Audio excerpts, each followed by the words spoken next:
Pencil बघितलीस का कुठं? अरे काल अभ्यास करत बसलेलास तिथंच पडली असेल की बघ की. सकाळी लुटून काढताना तर मला नाही घावली.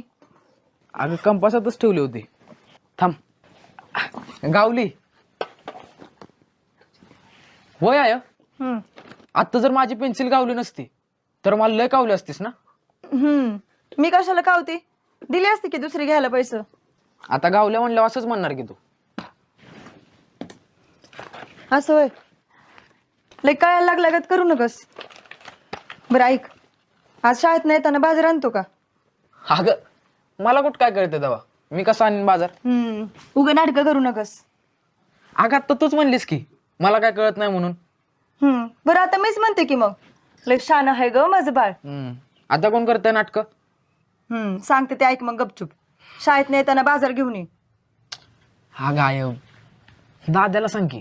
अरे दादाला टाइम नाही, आणि मला बी रानात माणसं आहेत बघ, त्यामुळे मला बी जमायचं नाही. आणि एकदा आठवड्याचा बाजार चुकला म्हणजे पुन्हा तुला डब्याला काय करू असं होईल. हा गायब, पण खरंच मला का नाही त्या बाजारातलं नाही का कळत एवढं. बघ मी जातो, पण जर पुन्हा जास्तीचे पैसे खर्च झाला का नाही तर मग ओरडायचं नाही. ओरडायचं कसं नाही, दिल त्या पैशात समजा आणायचं. मी दाद्या आणतो की.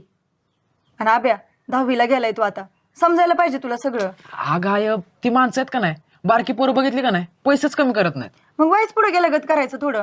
मागणं आपल्या मनानं हाक मारतात, मग जायचं माघारी. आणि हाकच नाही मारली तर? अरे नाही मारली तर घ्यायची दुसऱ्याकडनं भाजी. भाजीवाल्यासनी काय तोटा गेलाय व्हय? चालतंय, मग किस्त पैसे देतस? हा